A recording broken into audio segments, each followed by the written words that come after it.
Hello. I am coming up on my last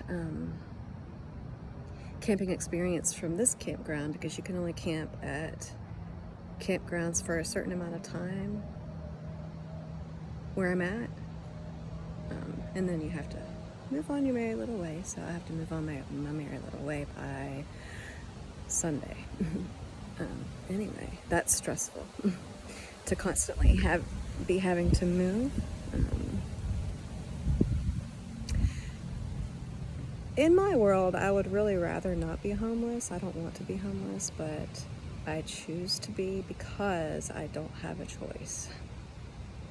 I mean, yeah, I don't want to repeat any more cycles of what was happening with the stalker.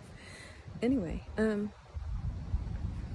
going to finish up my story a little bit I'm just going to piggyback off of the story that I was telling last time about when I left the hospital and I was outside for 7 hours and I heard all kinds of vehicles, especially loud motorcycles, and people talking, and some police cars in the parking lots that were in front of the forest that I was hiding in.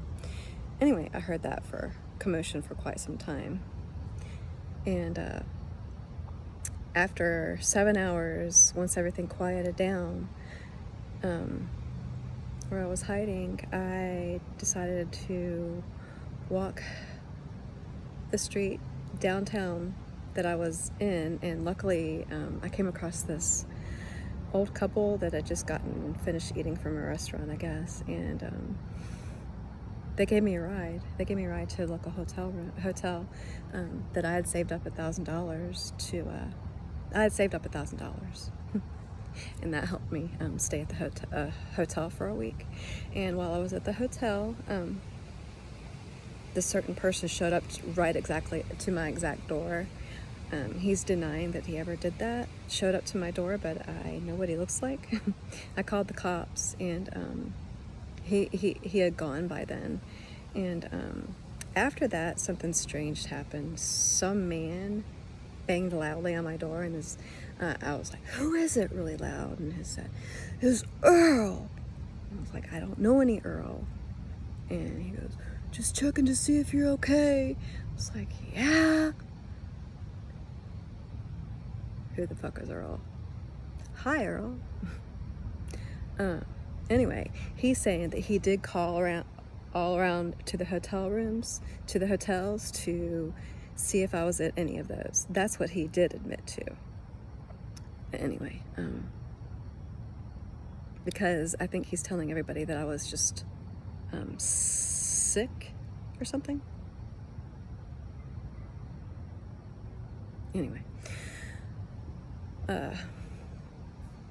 after that, I found a local shelter, and I went to a shelter for about 3 weeks, the local shelter, and he showed up at the shelter.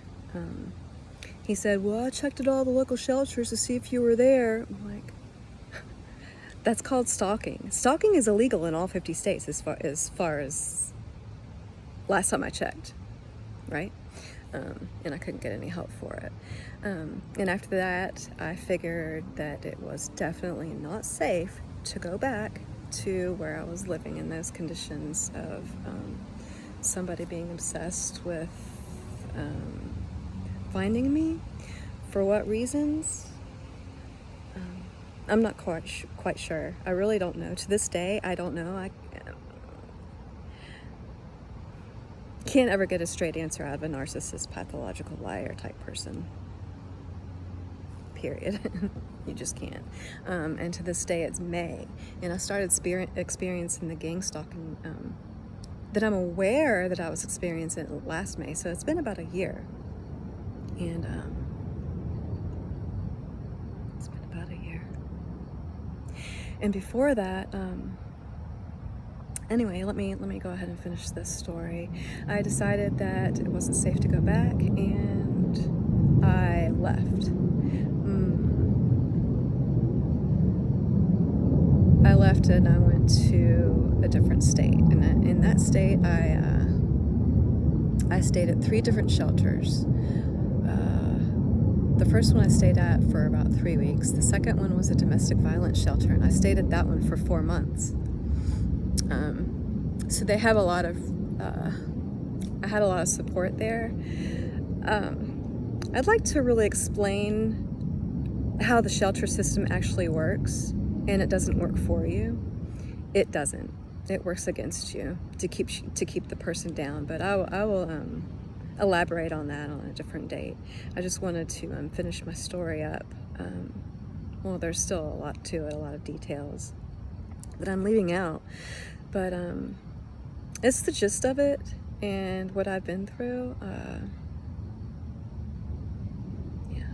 No more shelters for me because they're too controlling, and I refuse to be controlled. That's the situation I came from, and I don't want to be controlled anymore whatsoever, period. I am my own sovereign being, and I refuse to have anybody take control of me ever again. And I'm standing up for my daughters. I'm speaking my truth because my daughters have been manipulated against me, which means certain people have messed with their psychology, and I don't appreciate that. They're my babies, and you mess with my babies, so you mess with the wrong person. Just saying. I don't give up, if you haven't noticed by now. I'm going to continue to fight and speak my truth because I'm pissed. I'm a passionately pissed off mumzo. I'm fighting for my daughter and everybody else that has been through this and they haven't been able to have a voice for whatever reason, because this situation is very stressful. It's the most stressful thing I've ever been through, and it's the most devastating thing I've ever been through.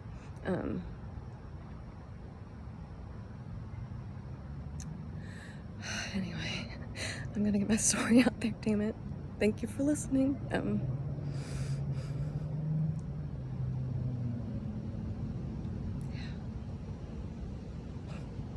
Peace, love, and light. I love you, Cassidy. I love you, Alana. So much. I love my kitties.